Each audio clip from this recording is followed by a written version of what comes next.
Bienvenue dans ce nouvel épisode où j'ai le plaisir d'accueillir un nouvel invité et on va aborder les sujets, la thématique du Human Design. Donc merci Adam d'être avec nous sur ce podcast. Je t'en prie. Je vais faire un petit bref résumé de comment on va aborder la conversation. Dans un premier temps, on va rapidement voir c'est quoi le Human Design. Donc on va revenir un petit peu sur les définitions et ce qu'on va aborder pendant le podcast. Ensuite, Adam il va se présenter, il va nous expliquer sa petite histoire, sa petite story vis-à-vis du Human Design.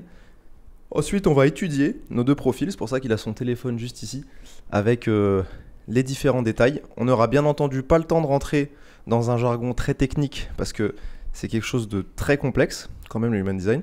On va essayer de voir un petit peu la globalité pour comprendre les généralités et pour pouvoir faire ses premières lectures. Et puis voilà, tout simplement. Est-ce que tu peux rapidement, Adam, te présenter brièvement et nous expliquer brièvement aussi c'est quoi le Human Design? Très bien. Merci Ismaël. Merci de m'avoir invité aujourd'hui. Ça fait plaisir d'être là, hein, après toutes nos discussions qu'on a eues. Alors moi, c'est Adam, j'ai 37 ans. Alors là, je suis à Bali, ça va faire 2 mois que je suis à Bali cette fois-ci. Ça fait à peu près 3 ans, un peu plus de 3 ans que je voyage beaucoup. Je suis digital nomade. Moi, je dirais même plus que je suis totalement nomade. J'ai tout quitté quand j'avais 33 ans. Ouais, ça fait 4 ans maintenant, ça passe vite. 4 ans, ok. J'ai tout quitté et à partir de là, je vis une vie où je me cherche réellement. C'est vraiment, j'ai l'impression de vivre une deuxième vie où recherche spirituelle, personnelle, professionnelle, sur vraiment énormément de points différents. Ouais. Et en réalité, le Human Design m'aide beaucoup à me reconnecter à moi-même et surtout à être OK avec tout ça. Ok. Pour répondre à ta deuxième question, qu'est-ce que le Human Design ? C'est quoi le Human Design ? Alors, le Human Design, très brièvement, je ne vais pas rentrer dans les détails, c'est un système, une méthode qui a été canalisée par Ra Uru Hu. Je ne sais plus son nom, il s'appelle Robert. C'est son blaze spécial. En fait, il a changé de nom en fait, après cette canalisation qu'il avait fait à Ibiza en 1987. Et vraiment full canalisation, les informations elles sont arrivées à lui et pendant 8 jours et 8 nuits, il a fait que écrire, il a quasiment pas dormi et il a structuré vraiment cette méthode et pendant une dizaine d'années au moins, il a commencé à vraiment à travailler dessus, à structurer, à mettre en place cette méthode et à la présenter. À la donner. À la donner. Ouais, c'est gratuit. Ouais. C'est pas le mot, c'est vraiment genre à l'enseigner. Voilà, c'est ça le mot. À l'enseigner, voilà. ok. À l'enseigner. Donc il a eu beaucoup d'élèves. C'est une méthode. C'est exactement ça, une méthode. Une méthode parmi tant d'autres qui regroupe plusieurs connaissances ancestrales, comme le I Ching chinois, alors c'était quoi l'autre ? C'était la Kabbale juive, et des sciences plus modernes comme la physique quantique. Ouais, et voilà. Les chakras. Et aussi les chakras qui viennent de l'hindouisme. Okay. Pour que vous compreniez mieux, on mettra peut-être une petite image de nos deux bodygraphes. Là, on va mettre tout de suite un screenshot. Là, je le mettrai à la post-prod pour que vous voyez sur l'application du coup Human Design de l'App Store à quoi ça ressemble. Donc, si tu peux faire un petit descriptif rapidement de quand la présentation générale, tu peux le montrer. On le verra à l'écran. On a quoi comme caractéristique globale quand tu veux faire une première lecture, juste pour comprendre dans sa globalité. Tu as le bodygraph. Alors, on a 5 informations et un bodygraph, donc un graphique visuel qui, pour les gens qui ne s'y connaissent pas, c'est du charabia, c'est juste ils voient des triangles, des ronds et des carrés colorés et blancs. De déchiffrer. Voilà. Et des informations. Alors, est-ce qu'on rentre tout de suite dans le détail ou sinon je vais expliquer un peu ? Juste la généralité. Juste voilà. pour qu'on comprenne. Donc, la première information qu'on a, c'est le type qui vraiment te dit, il y a 5 types, qui te dit vraiment dans laquelle des grandes catégories tu es. Donc, du coup, tu peux les donner sans donner le détail. Donc, tu as les manifesteurs, les générateurs, les manifesting générateurs, les projecteurs et les réflecteurs. Ouais, ok. Puis, tu as ton autorité. Je ne vais pas rentrer encore dedans. Donc, c'est comment en fait, tu réponds à la vie, ta manière de répondre, la meilleure manière pour toi de répondre à la vie. Puis, tu as ta définition. C'est un peu comment tu te sens seul ou avec les autres, pour simplifier. Et après, tu as tes lignes. Donc, c'est cette fois-ci, ça parle un peu, vas-y, on va dire, de comment les gens te perçoivent et comment tu te perçois toi-même. D'accord. Voilà. Ça, c'est vraiment, en lisant ces 5 informations-là, tu peux facilement comprendre qui tu es, Ouais. tes schémas. Ouais. Bon, c'est ça qui nous intéresse. Voilà, Et c'est exactement. ça qui va vous intéresser aussi. Ok, tu nous as dit que je rentre pas dans les détails du bodygraph, ils pourront voir un petit peu à quoi ça ressemble. Mhm. Mais grosso modo, tu as les centres énergétiques aussi qui sont colorés, pas colorés, avec des portes, des canaux, des couleurs. Il y a plein de choses. Donc c'est hyper enrichissant, c'est cool, mais ça prend un peu de temps à comprendre. D'où le but de ce podcast. Tu nous as dit que tu as voyagé pendant 3-4 ans là, sur les 3-4 dernières années. Ouais. Et que c'est un outil pour toi qui est un outil de compréhension personnelle. Oui. Ok. Quel est du coup comment cet outil tu l'utilises et depuis quand tu l'utilises et quel impact il a sur toi? D'accord. Alors, j'en ai entendu parler la toute première fois, bon, je pense que c'était en 2017-2018, mais je ne m'étais pas vraiment intéressé. Ça m'avait un peu titillé l'esprit, mais je l'avais laissé de côté. Ouais. Puis, en 2021 à peu près, j'étais avec une amie et elle a commencé vraiment à s'y intéresser. Et vu qu'on était beaucoup ensemble, là, on s'était dit, je me suis dit, non, mais c'est super, super puissant. Donc, ensemble, on avait commencé à vraiment investiguer. Mot-clé intéressant. Vous allez voir pourquoi. Ouais. À investiguer vraiment, à rechercher plus en profondeur. Et c'est ce que j'ai fait depuis 2021. Donc, ça fait à peu près 4 ans. Et ce que ça a changé, c'est la première des choses, je pense, qui est une des plus puissantes, c'est vraiment de savoir ce que je suis. C'est-à-dire que, vu qu'on a été beaucoup conditionné par notre environnement, il y a plein de moments où on se remet en question, on ne sait pas, on se dit ouais mais je devrais peut-être faire ci ou je devrais peut-être faire ça, on m'a dit ça, et ça devient très inconscient. Et donc on ne se sent pas bien dans notre corps. Moi j'avais vraiment tendance à sentir dans mon ventre et dans mon plexus ici là, des contractions souvent, et des autres moments où je me sentais super bien et je ne comprenais pas. Intéressant. Et en lisant et en comprenant mon human design, mon graphique, j'ai commencé à réaliser pourquoi. Donc après, il y a vraiment un travail. Il y a la compréhension mentale, qui est une chose, et après, c'est vraiment l'expérimentation et rentrer dans le ressenti, et d'apprendre vraiment à vivre ça.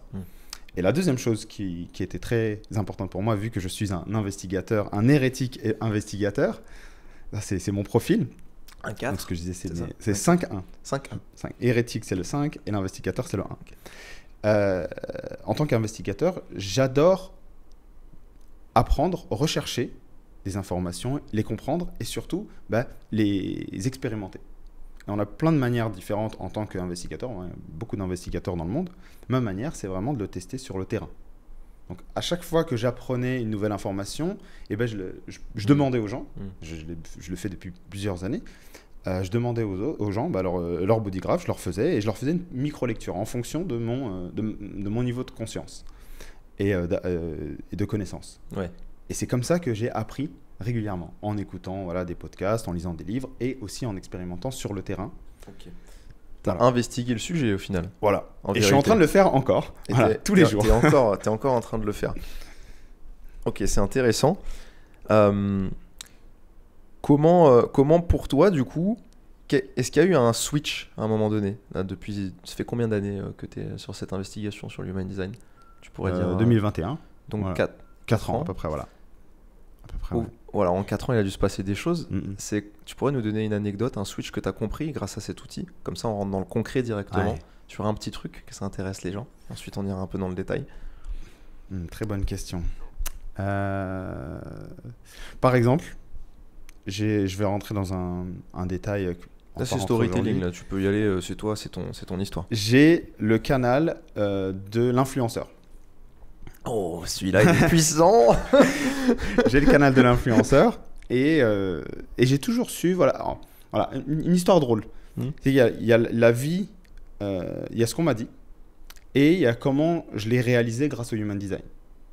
Alors, très brièvement, j'étais marié avec une femme merveilleuse et quand on était ensemble, on faisait beaucoup de soirées à ce moment-là, on invitait des gens à la maison. Et je faisais beaucoup de blagues, j'étais un rigolo, un drôle. Un blagueur. Et j'ai toujours aimé faire des blagues parfois déplacées, décalées. Voilà. Que ce soit des blagues racistes ou des blagues vraiment décalées dans notre cercle d'amis.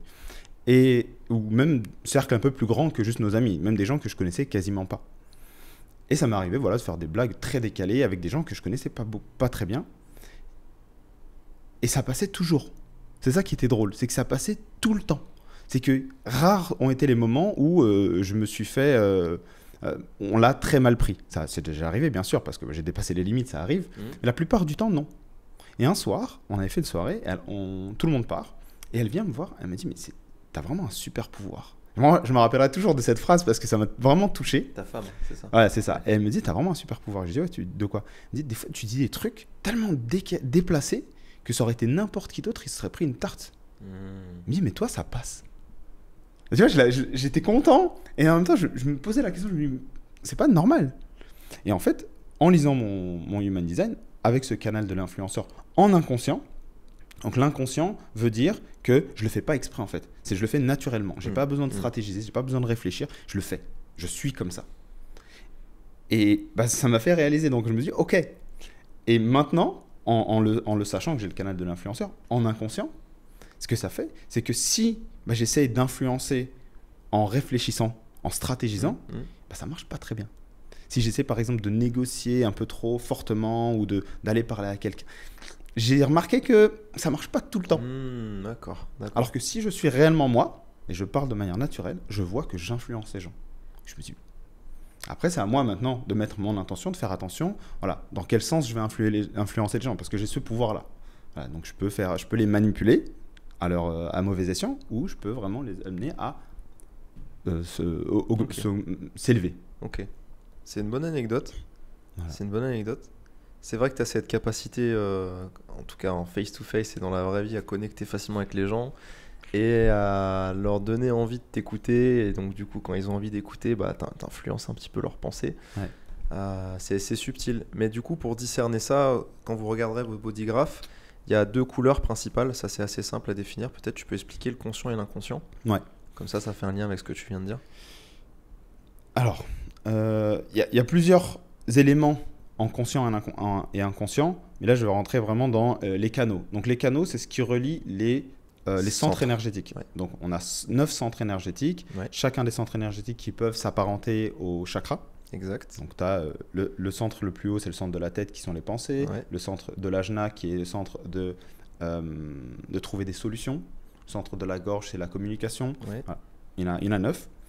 Et pour que les centres deviennent définis, il faut qu'entre 2 centres, il y ait un canal qui se forme. Donc 2 portes égale un canal. Et dès que le canal il est complet, donc tu as les 2 centres qui sont définis, j'en parlerai très bientôt, et ils peuvent être définis de manière consciente ou inconsciente, ou même les deux.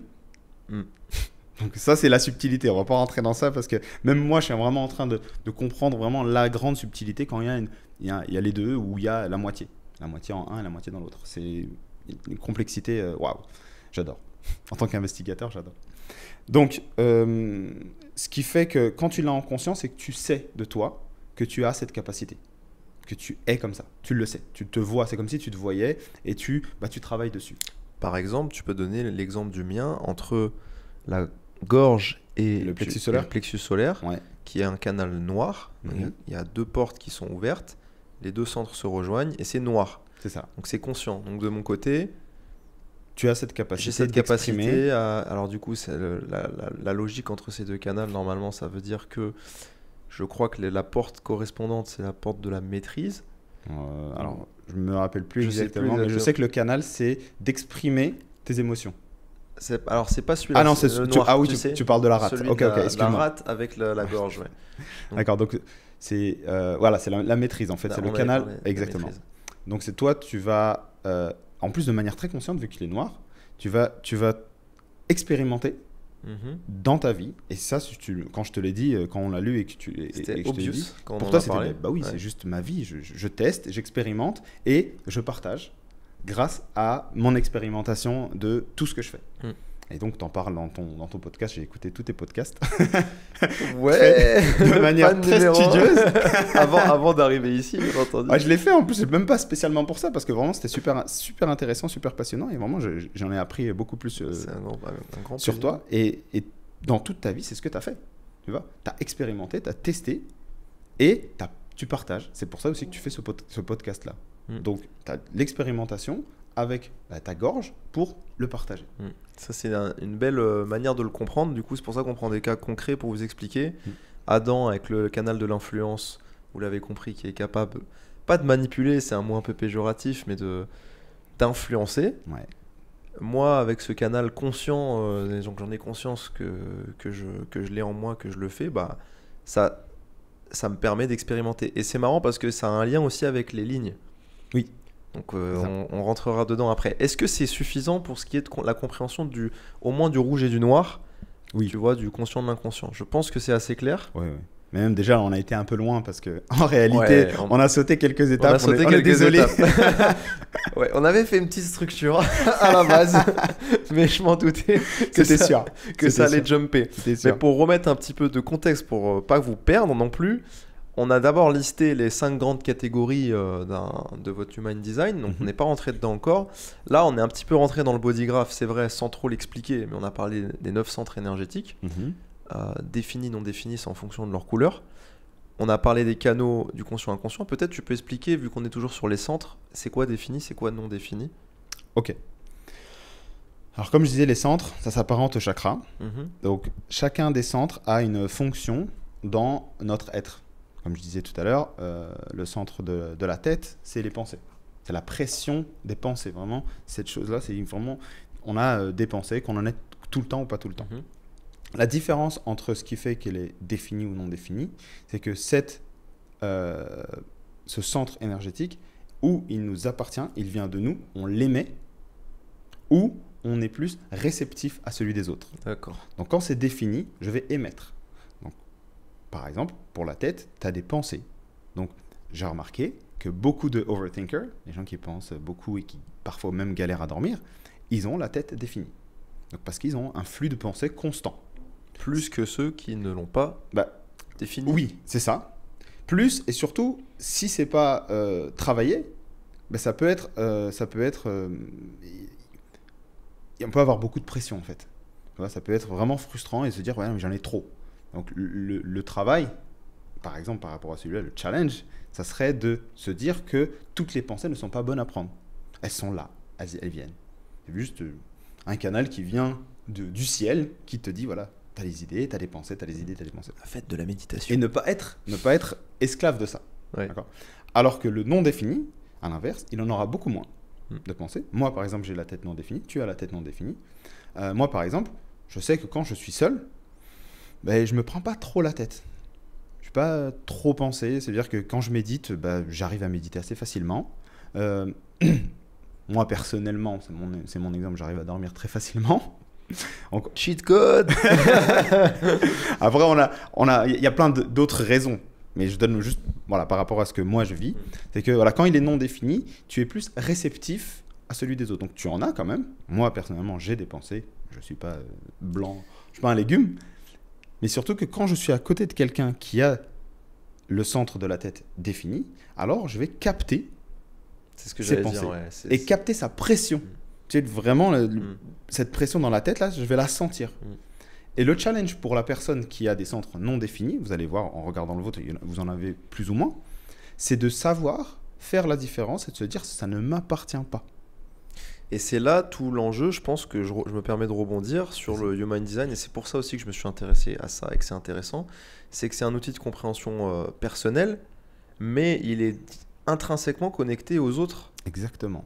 À notre environnement, et aux autres personnes et au design des autres personnes, exactement, si on peut dire. Donc il y a cette notion de défini, pas défini, c'est une connexion qui va se créer. Très puissant, très très puissant. Et ce qui est assez fou, c'est que la plupart du temps, quand je fais une lecture à une personne, en réalité, je leur apprends pas grand-chose. Je rends juste conscient les choses qu'ils ont toujours, ou on leur a dit, inconscient, ou ils le savent d'eux-mêmes. Et ils se disent, ah ouais. Bon, et après, vous allez voir, il y a des types un peu plus rares que d'autres. Et pour ces types-là, c'est vraiment eye-opening. Vraiment, je se dis, mais waouh, mais pourquoi j'ai pas entendu ça ou j'ai pas appris avant? Parce que, comme je disais, la pression sociale, l'environnement, il nous met dans certaines boîtes. On nous dit de faire ou d'être des types de personnes, mais c'est surtout parce que, il y a, par exemple, je vais donner certains types, on est par exemple 70% de la population, et donc les règles ont été faites pour la majorité de ce type. Mais quand tu es un type où tu es 8% ou 20%, c'est quoi les types majoritaires? On Alors, revient dessus, mais au moins pour que les gens cernent. On va aller sur les 5 types. Ok. Donc, tu as 2 types qui, eux, sont majoritaires. C'est les générateurs et les manifesting générateurs. Ensemble, ils sont à peu près 70% de la population. J'en fais partie. Et moi aussi. Toi aussi. Moi, je suis générateur et toi, tu es manifesting générateur. Ouais. En fait, à la base, c'est un type très similaire. C'est même, on va dire, le même type. C'est juste que le manifesting générateur, il a quelque chose en plus. Voilà. Mais en général, ils ont un fonctionnement très, très similaire. Donc, on est à peu près 70% de la population. Donc ça, c'est la grande majorité. Okay. Après, tu as les projecteurs. Les projecteurs, ils sont à peu près 20% de la population. Et vu qu'ils n'ont pas de... Ils sont très différents, et en fait, ils sont un peu plus en retrait. Donc, d'une, énergétiquement, ils sont un peu plus en retrait. Et de deux, ils sont moins. T'imagines ? Bah oui. C'est-à-dire que grandir en tant que projecteur, moi, ma sœur, elle est projecteur, j'ai des très bons amis projecteurs, ça a été très difficile. Surtout que moi, j'ai ma petite sœur, elle a 15 ans de moins que moi. On est, ses 2 grands frères, on est générateurs, donc on a un peu été ses exemples. Et c'était dur pour elle. Dire, pourquoi je n'ai pas autant d'énergie qu'eux ? Pourquoi je ne suis pas comme ça ? Pourquoi je ne suis pas autant ? Quelle est la spécificité entre un générateur ? je vais y arriver très bientôt. C'était un peu quick. Et parce que je vais même commencer à entrer dans le détail des 5. Expliquer un peu la différence entre les 5 parce que là je pense que c'est un sujet très... le gros sujet de compréhension. Du coup il y en a d'autres, mais je pense qu'on va pas rentrer dans tous les détails de tout le reste, surtout ceux-là. Je pense que ça peut déjà aider beaucoup de gens. Tu peux peut-être parler, il y a aussi le, comment il s'appelle après le projecteur, le réflecteur. Alors il y a le manifesteur aussi. Donc je disais le projecteur, c'est à peu près 20% de la population. 20%. Le manifesteur, il est à peu près à 8-9% de la population. Il est encore plus rare. Okay. Et après, il y a le réflecteur, le tout dernier, qui est à peu près à 1% de la population. Est-ce qu'on ferait pas un big up à Raphaël? À Raphaël, gros bisous à Raphaël. En plus, lui, personnellement, il est en train de chercher des réflecteurs dans sa vie. Parce que si jamais, call to action, vous êtes, et vous regardez votre bodygraph et vous vous rendez compte que vous êtes apparemment un réflecteur, envoyez-moi un message ou envoyez un message à Raphaël qui cherche activement des profils comme lui parce que vous êtes très très rare et je pense que vous avez beaucoup d'intérêt à échanger sur vos profils et sur vos expériences de vie. Voilà, c'est ça qui est très intriguant. On ferme la parenthèse, big up Raph. Donc, rentrons dans le vif du sujet maintenant, les 5 grands types énergétiques. Ceux-là, c'est... Voilà. Alors, on va commencer... Alors, je vais commencer par... potentiellement pas celui qui a le plus de... où ils sont le plus dans la population, les manifesteurs. Donc les manifesteurs, comme je disais, c'est à peu près 8-9% de la population. Ce qui fait qu'ils sont manifesteurs, il y a deux choses. C'est qu'ils ont le centre de la gorge relié à un centre énergétique. Donc des centres énergétiques, il y en a 4. Donc le centre sacral, le centre... je ne vais pas rentrer dans le détail, mais bon, il y a 4 centres. Donc si le centre de la gorge est relié avec un centre énergétique, alors vous êtes manifesteur. Si vous n'avez pas le centre sacral défini. D'accord, donc c'est la seule condition pour être manifesteur. Voilà. Il faut avoir la gorge définie, reliée à un autre centre, avec le centre sacral non défini. Alors, sans le centre sacral. Ouais. Sans le centre sacral, ok. Donc, leur force, c'est qu'ils... Et même, on va changer un peu le nom, on va utiliser un autre nom que manifesteur, parce que potentiellement, il y a des personnes qui pourront se dire, oui, mais manifesteur, ça veut dire que c'est les seuls à pouvoir manifester, comme la loi de la manifestation. Non, on est tous capables de manifester. Ils sont plus, j'utiliserai un mot que beaucoup de gens utilisent dans le human design, c'est initiateur. Okay. Voilà. Ils ont ce pouvoir d'initier. Ils ont cette chose, cette pensée, ce sentiment, cette intuition, et ils ont envie de le faire. Et ça veut dire qu'ils n'ont même pas besoin comment ça s'appelle, pas de validation externe, c'est pas le mot que je vais utiliser, mais juste d'influence externe. Voilà. Ils n'ont pas besoin d'influence externe. Ils n'ont pas besoin d'avoir vu à la télé ou d'avoir entendu parler. Genre, tu te réveilles, t'es manifesteur, t'as envie de faire de la boxe. Pourquoi ? Aucune idée. C'est venu naturellement. Voilà. T'as un enfant de 8 ans, il va voir sa mère, il a envie de faire de la boxe. Il sait pas ce que c'est la boxe, il a jamais entendu parler de la boxe. Okay. C'est vraiment cette intuition qui vient. Okay. Et c'est très important pour eux, c'est d'aller le faire. Ils ont cette énergie-là d'aller initier les choses, d'aller commencer, d'aller faire des choses. Pour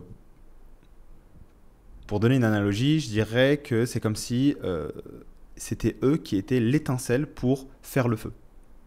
Ouais, C'est pas mal. Ils avaient vraiment ce truc-là. Ouais, c'est pas mal. Ils allument des feux. Voilà, ils allument des feux.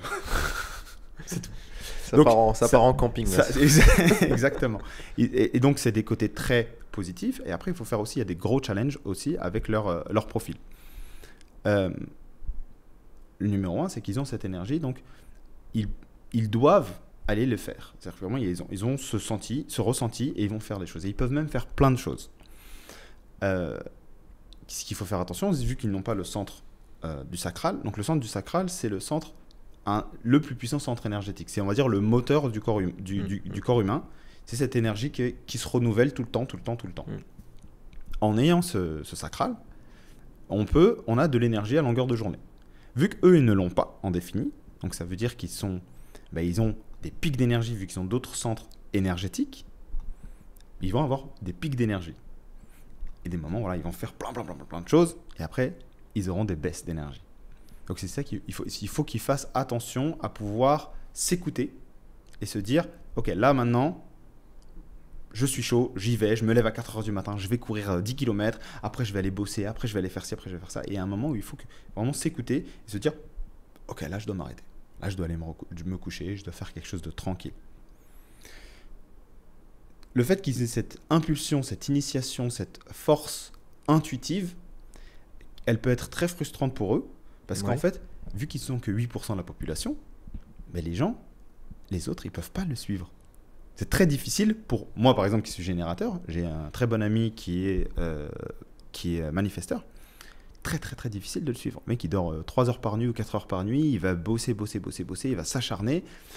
Et donc, leur stratégie, à eux, c'est d'informer. Je vais m'arrêter sur cette chose-là parce que c'est vraiment très important. C'est d'informer et d'être informé. Donc, quand ils vont faire quelque chose, ils n'ont que besoin. Ils n'ont pas besoin de demander l'autorisation. Ils sentent, j'ai envie d'aller faire ça. Je t'informe. Bon, allez, je vais aller faire ça. Salut les mecs. ceux qui même me suivent.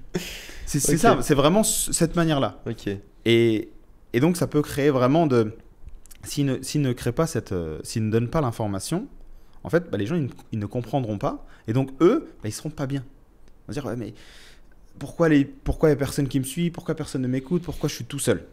Donc, au moment où ils vont informer, les gens qui seront capables, ils auront envie de les suivre à un moment T, ils vont les suivre. Et le reste ne le feront pas. D'accord.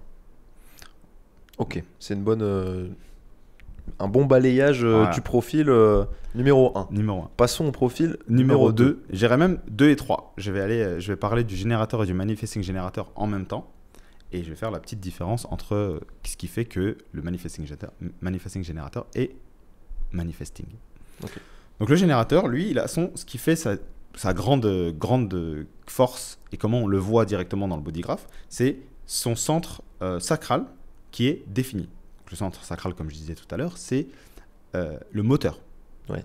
Donc tu as toute la journée ce feu qui tourne. Voilà. Donc pour l'analogie du camping, le manifesteur, il va faire quoi? Il va être l'étincelle pour allumer le feu, allumer les feux. Et les générateurs, en plus, vu qu'on est à peu près 70% de la population, et c'est pour ça qu'on est 70% de la population, on va alimenter le feu. On va ramener les bûches. Belle analogie. C'est beau.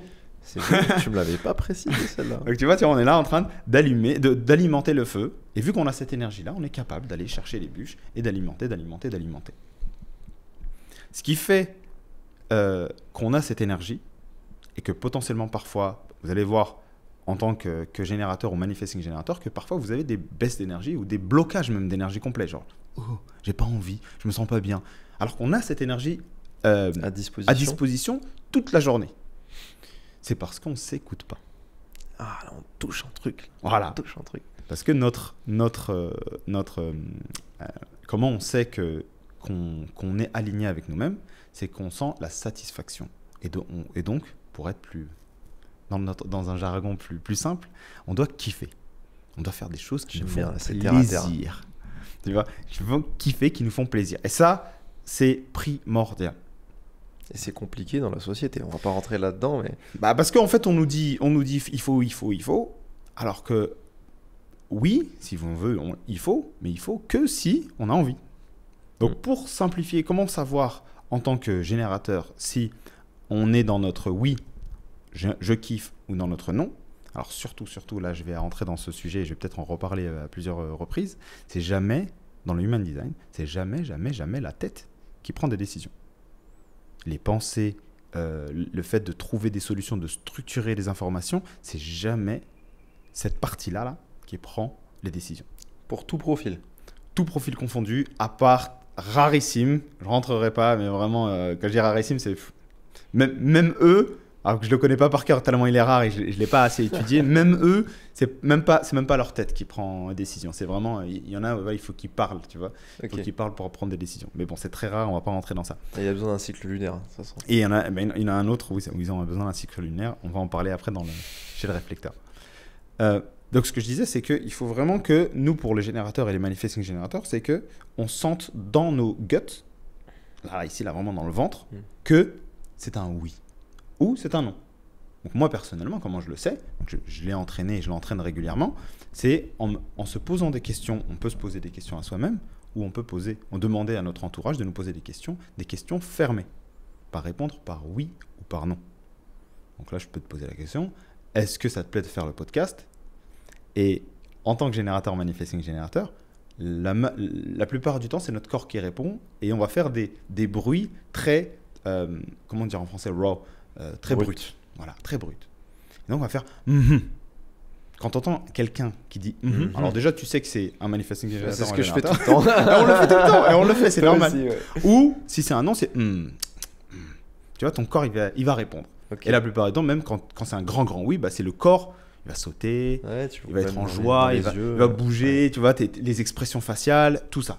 Et c'est comme ça qu'en fait, on sait fondamentalement si c'est un oui ou un non. Okay. Et comme une très bonne amie m'a appris un jour, elle m'a dit, si c'est pas un grand oui, alors c'est un non.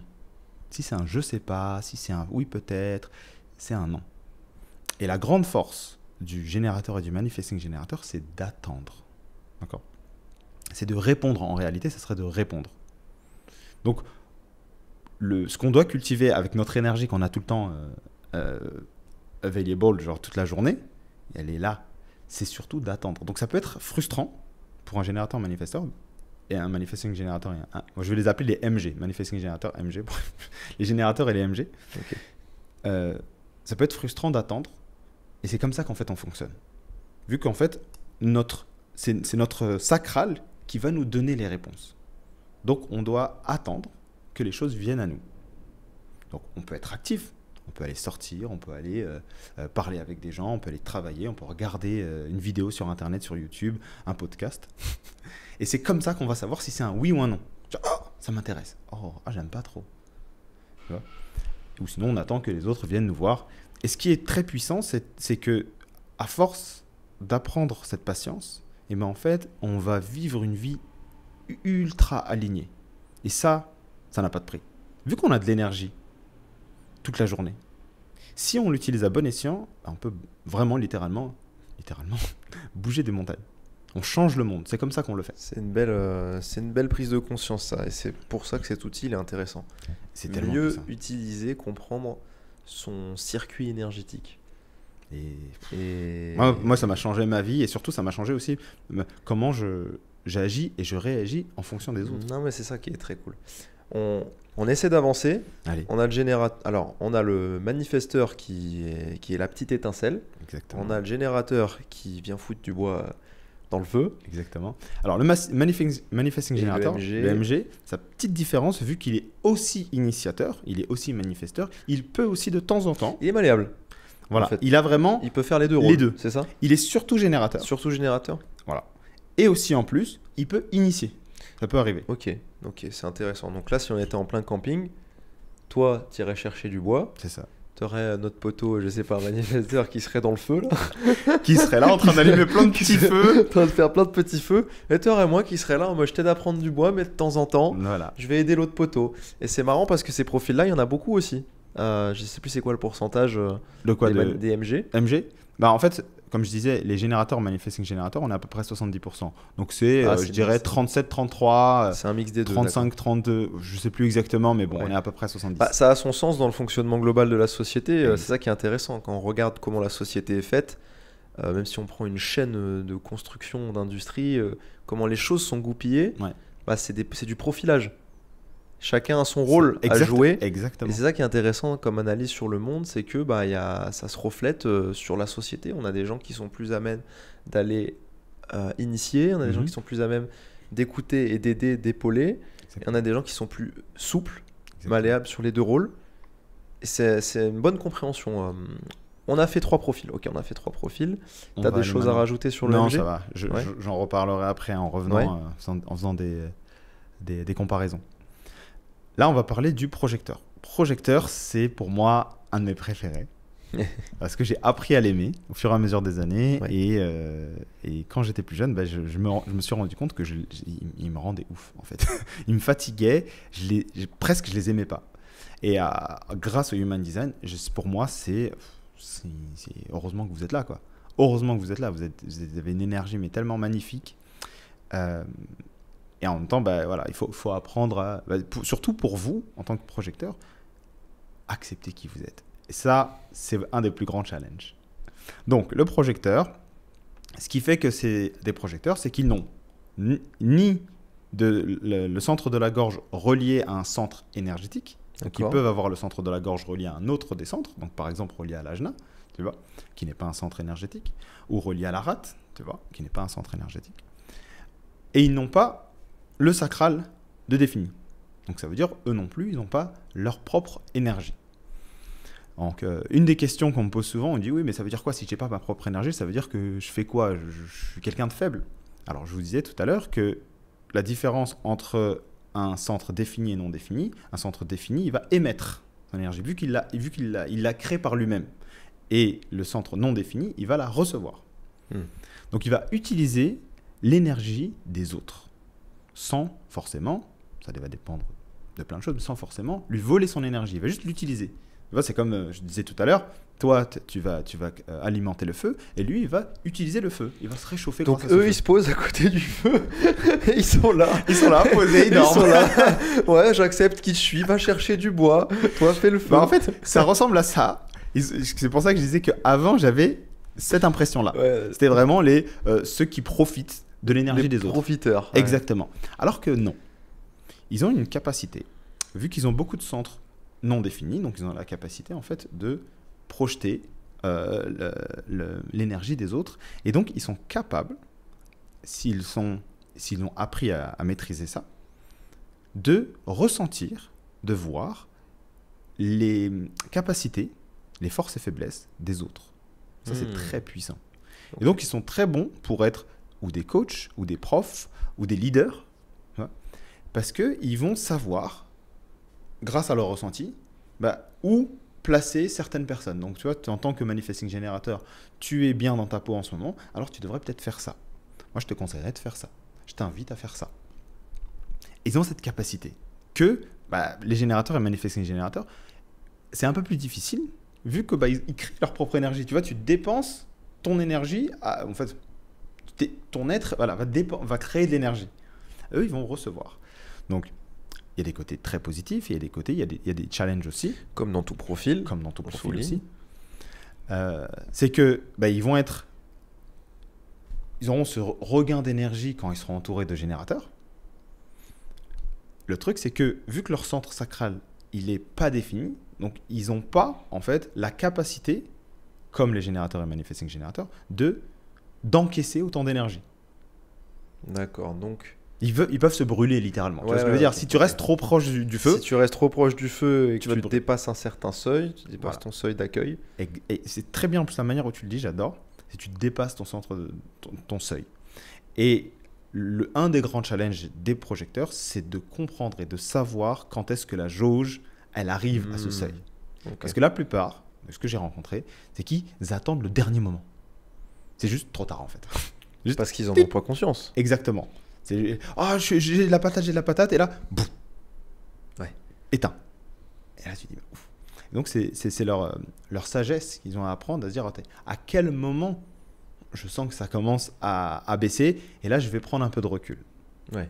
Et là, une des choses qui est importante pour eux, c'est vraiment de savoir prendre du recul, de savoir être un peu seul, de se poser dans le lit, sur le canapé, de se reposer. Donc, c'est ça aussi le truc. C'est que si on vit en communauté et qu'on est avec des projecteurs, vous allez voir que, en fait, ils se reposent beaucoup plus souvent que les générateurs AMG. Ils ont besoin de break. Mais beaucoup plus. Beaucoup plus. Exactement. Pourquoi ? Pour vraiment ressentir ce qu'il y a à l'intérieur d'eux et de savoir, en fait, à quel moment ils peuvent faire ces choses-là. Ces choses-là, quand je dis ces choses-là, les choses qui leur plaisent. Ok.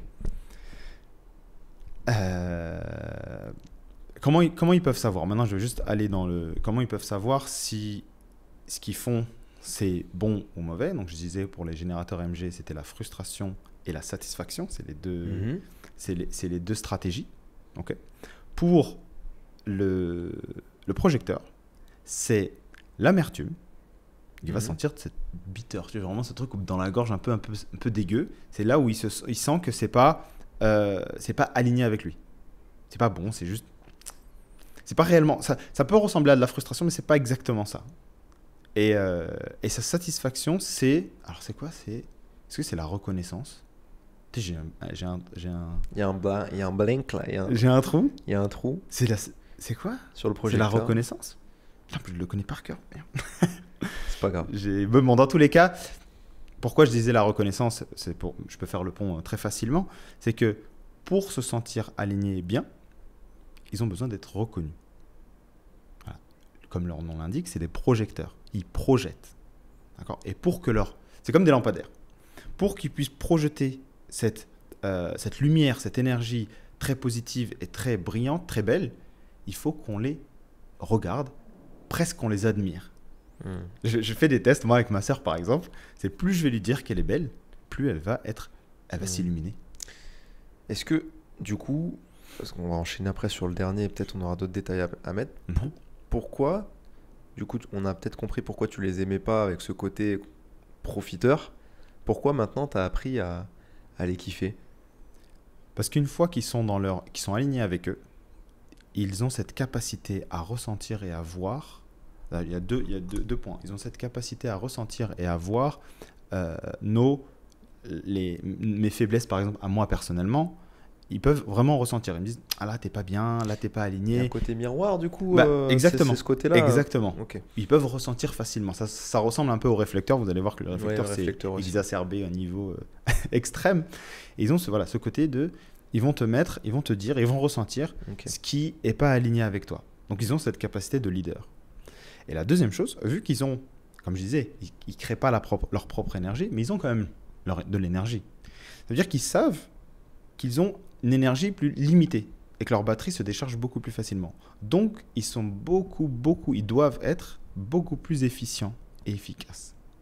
C'est-à-dire qu'en travaillant 2-3 heures, ils vont être aussi efficaces qu'un générateur qui peut travailler 6-7 heures, 8 heures, 10 heures. Cheat code. Et ça, c'est ultra puissant. C'est un cheat code et en même temps, c'est perturbant. Si tu arrives à le... mais c'est perturbant parce qu'en fait, en gros, ils vont travailler pendant 4-5 heures et après, ils auront 2 jours de repos.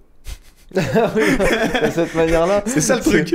Ok. Et avec notre analogie du camping, du coup, si on place le projecteur qui est aligné, quel est son rôle ? Ça serait, tu vas voir, ça va être très drôle, ça serait l'oiseau qui est en haut, au-dessus du camp et il va dire au générateur où se trouve le bois.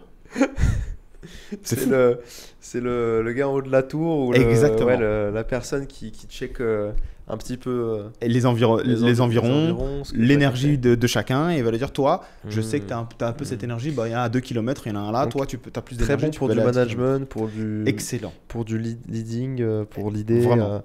Ok, pour voir dans la globalité. Ok. On enchaîne avec le réflecteur si tu permets. Ensuite, on ira peut-être dans une lecture rapide avec ce qu'on a dit là, pour voir les autres éléments qu'on n'a pas le temps d'aborder en détail. Mais au moins, brièvement, du coup, le réflecteur. Alors, le réflecteur, comme je disais, 1% de la population, le plus rare. Et vu qu'il est rare, et ben en fait, pour lui, c'est extrêmement challengeant d'être dans ce monde. Vu qu'on vit dans un monde où on doit faire des choses, on doit on nous a appris à travailler, à être efficace, à dépenser son énergie, pour avoir de la reconnaissance, il faut faire. Alors que eux, et surtout à nous dire, très jeunes, de savoir qui on est. Tu vois, avant 15 ans, on doit savoir ce qu'on veut faire dans notre vie. T'imagines? Et pour le réflecteur, c'est l'inverse total. C'est que c'est des caméléons.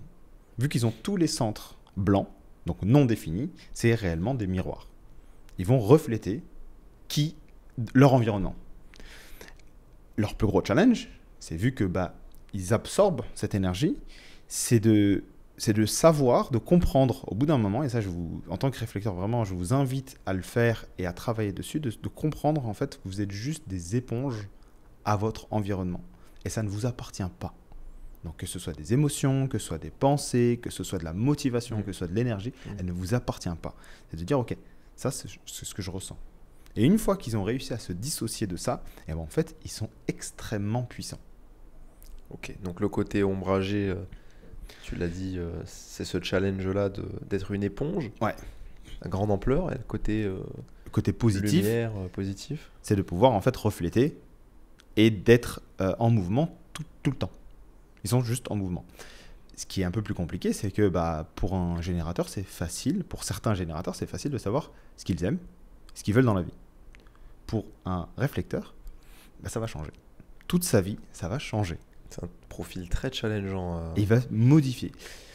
Ce qui est drôle avec un réflecteur, c'est que si vous rencontrez des réflecteurs, vous aurez des moments où vous le détesterez et des moments où vous l'adorerez. Donc pour un réflecteur, c'est horrible parce qu'il y a des gens qui te détestent. Et pourquoi on le déteste? En fait, vous n'aimerez pas chez cette personne les parties que vous n'aimez pas chez vous. Parce qu'il les reflète. Parce qu'il les reflète. Et vous adorerez les parties chez lui, c'est les parties que vous aimez chez vous. Et c'est ça qui est trop bien. En parlant de Raphaël, j'ai fait un cercle d'hommes il n'y a pas très longtemps. Big up Raphaël. Donc il avait animé ce cercle. Et donc on était 6 hommes en train de parler, exprimer. Et j'adore beaucoup analyser avec mon expérience. Avant, j'avais tendance à prendre beaucoup de place. Maintenant, je fais beaucoup attention à juste analyser la situation, regarder, écouter les autres. Et donc, je l'ai analysé. En tant que réflecteur, je me suis dit, j'en ai pas souvent devant moi. Et il y avait des moments où ce qu'il faisait, ce qu'il disait, ça me dérangeait. Et là, dans ma tête, je me dis, il est pas ouf, il est pas ci, il est pas ça. Et là, je reviens à ma connaissance du human design et je me dis, mais c'est des choses que je fais en fait. C'est des choses que j'ai l'habitude de faire.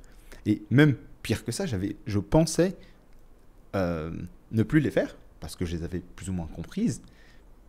Mais en fait, non. Et je le fais encore de manière inconsciente. C'est-à-dire que ça me fait encore refléter où j'en suis en fait dans ma vie. Et je trouve ça super puissant. C'est fou. Il a besoin de rien en fait, juste d'être qui il est. Ouais, on en a discuté avec Raphaël, c'est vrai que lui aussi il s'intéresse au human design, donc c'est pour ça qu'on a mis un petit appel à l'action pour les gens qui seraient de ce profil-là, parce que lui, les autres spécificités qu'il a qui sont assez rares, et si vous êtes réflecteur, ce serait intéressant d'apprendre à les connaître, c'est les prises de décision et c'est l'environnement dans lequel il vit. Donc c'est les deux choses qu'on a échangées avec lui. Moi, il m'a dit que l'importance de l'endroit dans lequel il habite, ça a une grande influence sur son niveau énergétique. Et les prises de décision avec le cycle lunaire, donc ça c'est encore un petit peu plus poussé, on va pas rentrer dedans. On peut rentrer après, hein. Je pense décisions, l'autorité, ça. L'autorité, on pourra en parler, mais je pense qu'on le fera dans une lecture un petit peu rapide, tu vois, pour les autres cas. Mais du coup, pour terminer sur ce profil-là, qu'est-ce très des choses à préciser sur ce profil ou est-ce qu'on est... Je pense qu'on est bien, on l'a déjà dit. Ok. Donc, vous avez les 5, si on peut dire 4,5, 5 grands profils. Manifesteur, générateur, projecteur, réflecteur. Moi, pendant que je t'écoutais, je te laissais parler, il y avait moi qui ai un tout petit peu plus de lecture maintenant avec tous nos échanges, je me suis dit, mais c'est marrant, parce qu'il y a d'autres grandes catégories dans le human design, j'ai l'impression que le projecteur, par exemple, il est amené à fonctionner comme ça, mais selon sa ligne, ça va aussi l'amener à avoir un fonctionnement qui reflète, qui appartient au générateur. C'est pas la ligne. Enfin, tu vois ce que je veux dire? Je pourrais te le dire parce que je ne suis pas rentré dans le détail du projecteur parce qu'il y a 3 types de projecteurs. Il y a les projecteurs, on va dire, de base normaux. Ouais. En fait, je dirais plus. Il y a les projecteurs mentaux. Il y a les projecteurs énergétiques. Et il y a les autres, qui sont, on va dire, les projecteurs normaux. Je n'aime pas ce mot, mais bon, c'est le reste des projecteurs qui sont ni énergétiques, ni mentaux. Donc, c'est pour ça aussi, c'est que potentiellement, normalement de base, vu qu'un projecteur, il n'a pas cette énergie, lui, à l'intérieur de lui, donc faire beaucoup de sport pour un projecteur, c'est pas très très bon, c'est pas très recommandé. Mais si c'est un projecteur énergétique, alors c'est très recommandé. Et là, on rentre dans les nuances, et c'est là qu'on se rend compte aussi du degré de complexité. Pour terminer sur l'analogie, comme ça on clôture les profils, le camping. Qu'est-ce que serait le réflecteur dans le camping? Alors, le réflecteur... Raphaël, où est-ce qu'on te fait... Qu'est-ce qu'on fait de toi, Raphaël? Je dirais... Ah, attends, c'est drôle. En fait, le réflecteur, c'est celui qui va... Je dirais le médecin, mais il n'y a pas dans le camping. C'est celui qui va... Alors, tu peux me donner un mot? Ouais. Qui va savoir, en fait, le health, la santé du camping. Et la santé de l'environnement du camping. Donc, ça veut dire, il va ressentir, il va savoir... C'est comme un baromètre pour savoir si c'est bon de faire du camping ici, en gros. Est-ce que le sol, il est bon? Est-ce que la température, elle est bien? Mais c'est super puissant comme... Mais c'est trop bien. Quand tu le vois comme ça, mais c'est genre une genre de boussole, tu vois. C'est le 1% qu'on a besoin. C'est Ragnar quand il prend avec sur son drakkar et qu'il sait c'est par là qu'il faut qu'on aille. Parce que je sens que le dieu de la mer, il m'a dit que c'était là-bas. Ouais, ce serait sa boussole à lui, tu vois ce que je veux dire. Il a une boussole intérieure parce qu'il est connecté au monde, en fait. Exactement. Pas à l'environnement. Mais à la terre, au ciel, enfin à la nature. Ouais. Finalement, il y a cette idée-là. Ok, bon, on va placer Raphaël sur le rôle du demi-dieu qui est là en train de savoir. Il est là, il est bon. Ne restez pas là, c'est pas bon pour vous. Une tempête qui arrive. Je le sens. Mais c'est ça, voilà. C'est super puissant, vu comme ça. On connaît les côtés ombragés, on connaît les côtés lumière. Ok, on a notre analogie du camping qui est complète. Parfait. Maintenant, ce que je te propose, on est à 52 minutes. Ouais. On va se prendre 10-15 minutes pour peut-être faire une petite lecture de nos deux bodygraphes. Ouais. Et du coup, sans rentrer dans le détail, revoir les autres points, tout en lisant et en le liant peut-être des petites anecdotes perso, comme ça, c'est pratique et les gens comprennent. Parfait. Alors, moi, je te conseille, au moment du montage, de mettre ton bodygraph. On va commencer par le tien. On va mettre le bodygraph sur le côté, là, sur la caméra, comme ça on peut comprendre en même temps qu'on explique. Du coup. Ok. Donc, alors je sais pas comment tu vas faire, mais peut-être que tu vas mettre des petits ronds sur chacun des centres au moment où je vais en parler. Je mettrai un petit cercle quand tu parles de la voilà, gorge. Ou une flèche ou un truc juste pour... Voilà. Okay. Parce que bon, ça peut être très, très perturbant et il y a tellement d'infos. Donc, ce que je disais. Donc, on a le type, on a l'autorité. Là, je vais parler de ton autorité, là, tout de suite. On a la définition et après, on a les lignes. Donc, même sans avoir ces informations-là, en lisant le bodygraph, on peut savoir. C'est ça qui est intéressant. C'est ça qui est bien, c'est que quand on a des applications ou des sites où on rentre nos informations, on a ces informations-là directement, c'est juste une synthèse. Normalement, le bodygraph, il a toutes les réponses. Donc, par exemple, pour le tien, ce que j'aime beaucoup, c'est que déjà, tu es single definition. Tu es définition simple. Définition simple, ça veut dire que tous tes canaux, donc un canal, c'est 2 centres qui se relient. Tous tes canaux, ils sont reliés en un. Ça fait comme si c'était un grand canal. Ça fait une belle trajectoire entre tous les centres. Et donc, ce que ça fait, c'est que tu n'as pas ce ressenti de vide à l'intérieur de toi. Tu es comme si tu étais presque complet par toi-même. Parce que tous tes canaux sont reliés. Donc, c'est comme si tu vas naviguer dans la vie. Tu te sens whole, tu te sens entier. Ok. Moi, par exemple, je suis split définition, donc définition double. Donc, mes canaux, ils sont coupés à un moment. Il y a juste un canal entre plusieurs lignes de 2 canaux. Il y a un canal qui est coupé en 2 et il y a une séparation. Donc, la majorité des canaux sont à moitié coupés. En fait, non, c'est pas ça. C'est juste... parce qu'en fait, je parle pas de ceux qui sont à moitié coupés. Je cherche les canaux tu vois, les lignes complètes, Ouais. elles se relient comme si c'était une grande ligne. Ouais. Et tu as une grande ligne et à bout d'un moment, il y a une coupure et après une autre ligne. Entre deux lignes complètes, il y a un trou. Et ce trou-là fait que moi, et alors, je connais pas le pourcentage, mais je pense qu'il y a quand même beaucoup de double définition dans le monde, on va se sentir un peu ce vide ou des fois être coupé en deux.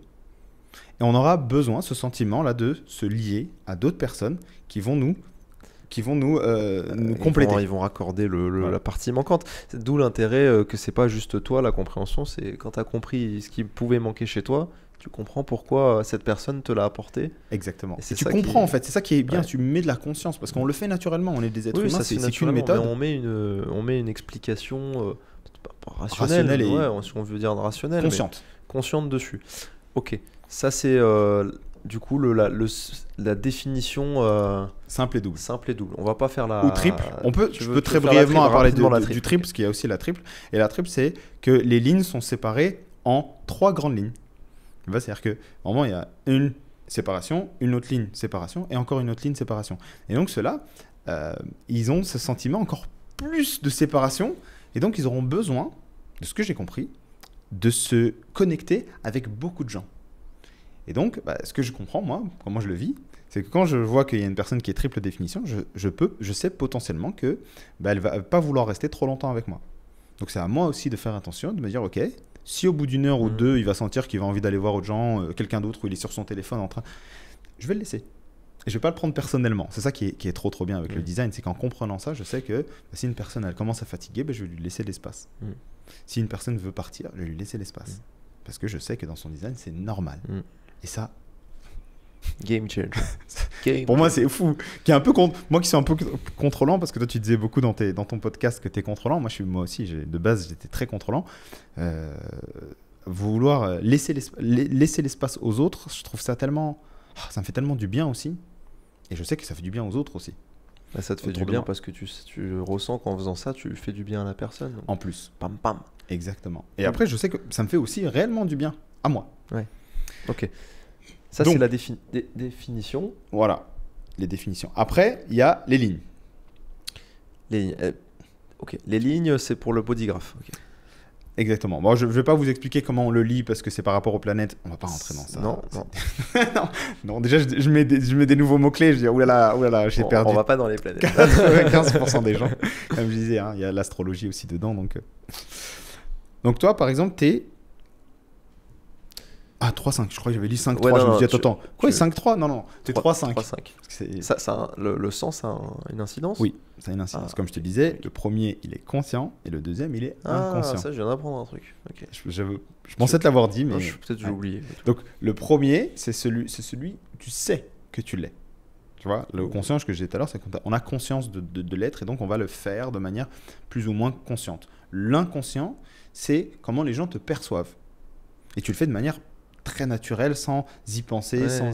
Voilà. Et j'ai même remarqué qu'en disant, en expliquant chacun leur ligne aux personnes que je côtoyais, quand j'avais fait des lectures, leur ligne inconsciente, ils se posaient la question. Ils se disaient, non, moi je suis pas trop investigateur, moi je suis pas trop... Et moi je la regardais, j'ai un pote, vraiment, Stéphane, je te fais un gros bisou, c'était très drôle. Il est 4-1. Donc le deuxième, c'est le 1, l'investigateur. Donc l'investigateur, c'est celui qui va faire des recherches, prendre des notes, à vouloir en savoir plus. Ouais. Et on était dans un groupe, on était 3-4 personnes, et je leur faisais une petite lecture. Et je lui dis, t'es un 4-1, et donc t'es investigateur. Il me dit, non, je suis pas trop. Je lui dis, mec, t'es le seul des 4 personnes qui a pris des notes sur ce que je viens de dire. T'es le seul qui a pris son téléphone et qui a pris des notes ou qui a fait des recherches sur Internet. Il me dit, ah ouais, c'est vrai. Je l'avais pas remarqué. Il s'en rendait pas compte. Pour lui, c'était naturel. Tu vois, c'était totalement naturel. Et c'était trop bien. Et donc tout le monde lui disait, mais oui, mais c'est vrai, t'as tendance à faire ça, t'es comme ça. C'est très puissant. Ok, donc toi, l'ordre a une importance et je suis 3-5. Et toi, t'es 3-5. Donc il y a combien de chiffres ? Il y en a 6. Il y en a 6. Est-ce que tu veux que j'explique tous ? Non, on n'aura pas le temps. Tu peux juste donner peut-être un mot-clé pour chaque chiffre. Ok. Le 1, c'est l'investigateur, comme je disais, celui qui fait des recherches. Le 2, c'est l'ermite. C'est celui qui a besoin de prendre du temps seul pour intégrer les informations. Je ne vais pas aller plus loin. Le 3, c'est l'essai-erreur. C'est le martyr. Donc Ra ou Roux, il a fait exprès de donner des noms très percutants Ouais. pour voilà, Imager. pour imager et même Mais exagérer un petit peu. Ouais, c'est vrai. Donc ce côté martyr, ça se retranscrit en faisant des essais. Il aime bien expérimenter, tester et même tester sur le terrain. Ce que j'ai remarqué avec les trois, c'est qu'ils étaient parfois un peu tête de mule. Parce que quand ils ont décidé de faire quelque chose, même s'ils savent ou on leur a dit que c'était pas la bonne chose, ils vont le faire. Donc c'est très puissant pour moi de le savoir. Je me dis, je suis avec un 3, tous les conseils que je peux lui donner. Il les écoutera, mais il faudra qu'il les valide par lui-même. Exactement. Je suis un 3. On va revenir dessus. Le 4. Le 4, c'est l'opportuniste. Donc l'opportuniste, pour moi, c'est un des plus beaux. C'est celui qui est franc, qui est honnête et qui value, c'est la valeur, ce qui est important pour lui. Il valorise, merci. C'est son entourage proche, il est très important pour lui. Okay. Et donc il va se faire influencer par son entourage proche. Okay. Ce que je dis souvent au 4, c'est vraiment faites attention à votre entourage. Okay. Le 5, l'hérétique, qui est toi hérétique, c'est je suis aussi hérétique. Aussi. C'est celui qui a ce truc de... On va le voir un peu comme un sauveur. C'est drôle parce que vraiment, il est là pour changer le monde, en gros. Changer les choses. Il est novateur. Il est... comment c'est quoi le mot visionnaire. Solutionneur, enfin, ça c'était... C'est pas exactement pareil. Pas trop les solutions, c'est vraiment... Il a une vision différente. Et il est là pour changer les choses à grande échelle. Et donc, on aura tendance, et beaucoup de gens ils auront tendance à venir le voir en tant qu'ils ont besoin d'aide, parce qu'il a cette aura magnétique. Ok. Et le dernier, c'est le 6, qui est C'est un mail, il n'y a pas de mot-clé, je crois. Si, non. Pourquoi je l'ai plus. C'est un genre de sage. Il a 3 périodes, c'est ça? Ouais. Je l'ai plus le nom. C'est pas grave. Je m'en souviendrai un peu plus tard. C'est dur de plus souvenir des noms. C'est pas grave. Et donc, il a 3 phases dans sa vie. Ouais. La première phase entre 0 et 30 ans. La deuxième, environ. Bien sûr, ça, c'est en fonction des gens. De 0 à 30 ans, de 30 à 50 et après 50 ans. Big up à Alex. Le modèle, voilà, c'est ça. Qui est 6. C'est ça. Le 6, c'est le modèle. Voilà. Et donc, la première étape. Ah oui, c'est vrai. La première étape, c'est il a la même type de vie que le 3. Donc que le martyr, il va faire plein d'essais-erreurs. Vous allez voir que quand vous allez vous allez voir que vous êtes des 6, si vous avez plus que 30 ans, vous allez revoir votre vie et vous dire mais ah ouais c'est vrai, j'avais tendance à faire plein de conneries entre guillemets, à tester plein de choses. Et le truc un peu qu'il faut faire un peu attention, vu que c'est pas des 3, ils ont un peu moins cette capacité de résilience parce que les 3 sont très extrêmement résilients. Les 6 sont très résilients mais moins. Donc ils auront cette tendance parfois à se dire pourquoi ça m'arrive. Les 3, ils le font, mais les 6, encore plus. Alors, première partie de leur vie, pourquoi ça m'arrive? Pourquoi toutes ces conneries m'arrivent? Pourquoi tout ça? Pourquoi? Parce que c'est vraiment la première partie pour devenir un modèle. Et donc, la deuxième, environ 30 ans, ils vont se prendre un peu de recul dans le monde. Donc, leur vie va ralentir un petit peu. Ils vont faire moins de décès-erreurs. Et ils seront dans cette partie, entre guillemets, introspective, d'intégration de leur première partie de vie. Et donc, ils auront une vie, voilà, ils vont prendre un peu plus de recul, que ce soit physique ou énergétique. Et la troisième partie, c'est là où ils vont exprimer cette fois-ci tout ce qu'ils ont emmagasiné, tout ce qu'ils ont appris pendant la première partie de vie. C'est une belle ligne. Hein. Le modèle, c'est un modèle, hein, c'est vraiment le grand sage. C'est ceux qui 6, c'est une très belle ligne. C'est magnifique. D'accord. C'est juste ceux qui galèrent un peu plus, quoi. D'accord. Ok. On a pu définir, enfin juste rapidement expliquer les 6 lignes. Maintenant, du coup, ça fonctionne par combinaison, consciente-inconsciente. C'est ça. Est-ce que tu veux l'intégrer à la lecture rapidement? Alors, tu connais mes éléments, et moi, mon 3 et mon 5, tu connais aussi mon mode de fonctionnement, et tu es même capable de poser des mots sur, c'est drôle. Sur mon 3 et mon 5, en vérité. C'est un peu, si vous avez écouté un peu le podcast de Ismaël, c'est vraiment ta vie, quoi. C'est juste toute ta vie. C'est... T'es manifesting generator, donc ça veut dire que tu as cette énergie pour faire des choses. Tu as cette énergie aussi pour faire beaucoup de choses, parce que le manifesting generator... En même temps. Voilà, la petite différence avec le générateur que je n'ai pas dit tout à l'heure, c'est que vous êtes multitâche. Vous êtes capacité d'être multitâche. Vous pouvez faire plein de choses à la fois. Donc, tu vas tester des choses, tu vas faire des choses. Et donc, en tant que 3, mais tu vas faire des essais-erreurs, tu vas tester et tu vas être très impliqué en tant que manifesting generator. Il faut que tu apprécies, t'aimes ça. Donc, tu vas être très passionné par ce que tu fais. Et donc, tu vas aller à fond. Des fois, trop.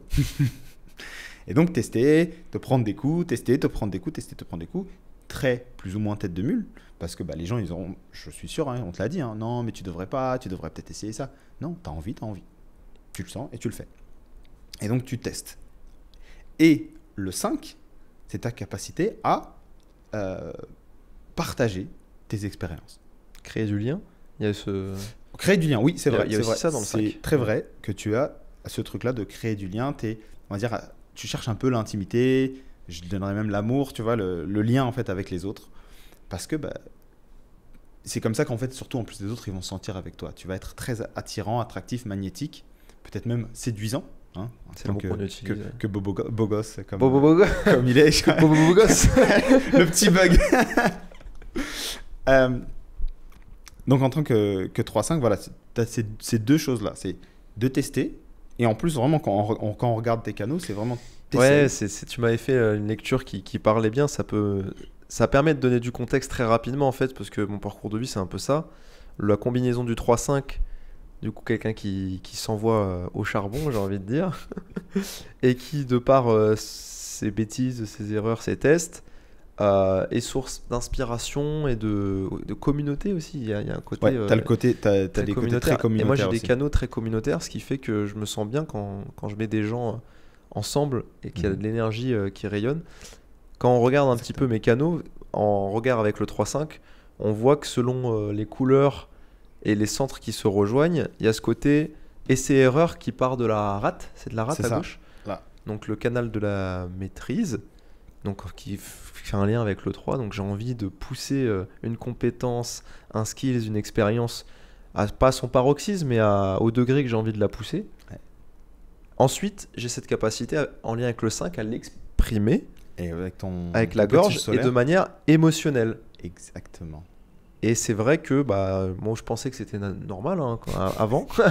Non mais c'est vrai. C'est ça que j'adore avec Human Design. On a toujours pensé que tout était normal et que tout le monde était comme ça. J'avais l'impression que c'était ma manière de fonctionner. C'est ça que je réalise depuis plusieurs mois avec cet outil. Je pensais que c'était normal de me dire mais non mais je le ressens comme ça. Pour moi il faut l'exprimer comme ça.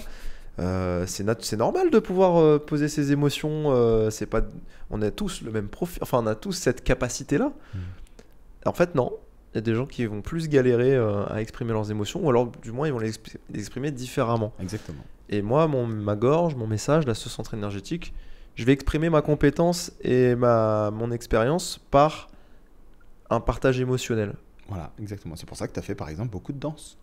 Tu vois ? C'est pour ça, je pense que, parce que j'aimais ça aussi, mais du coup peut-être pour ça que je l'ai poussé et que je l'ai gardé, parce que c'est une manière d'exprimer mes émotions à l'intérieur et aux autres. Donc il y a vraiment il y a cet aspect émotionnel, non verbal. Mais je peux aussi le faire avec ma voix, ma propre voix, mes émotions. Et ensuite, on voit que ce centre émotionnel, il est lié en rouge à l'ego. Je rentre pas dans le détail, c'est juste pour faire le chemin. Ouais. J'ai l'impression que je fais ma propre lecture, mais c'était toi qui me l'avais dit. C'est beau, hein, c'est bien. Tu commences à la connaître, c'est très bien. L'ego qui est le centre de l'estime personnelle. De l'estime de soi et de la volonté. Et de la volonté. D'accord. On parle pas de l'ego comme c'est important de poser les bons mots dessus. Il y a une différence quand même. Donc un canal inconscient entre les émotions et l'ego. Alors je sais plus exactement. C'était une porte de la porte du contrat, si je puis dire. C'est un canal communautaire.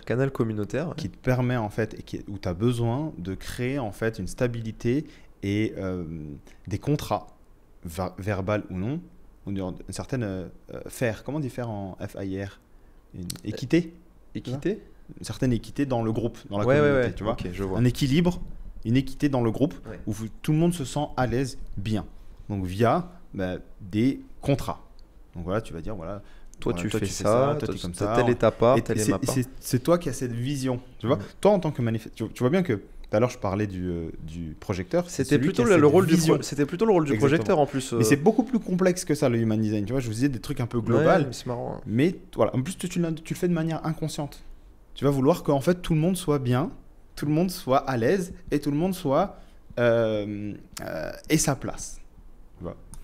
Et donc, comme tout dans le human design, ce que j'adore, c'est qu'il y a des points positifs et il y a des challenges. Donc là, il faut faire attention pour ce challenge, pour ce canal-là, pour toi, c'est de pas te mettre trop en retrait. pas vouloir que tout le monde soit bien et que toi tu dises je me laisse mourir. Parce que vraiment, littéralement, tu n'as plus d'énergie et c'est horrible en fait. Pour toi et pour le c'est vrai que pour le monde autour de toi. ça a été vécu.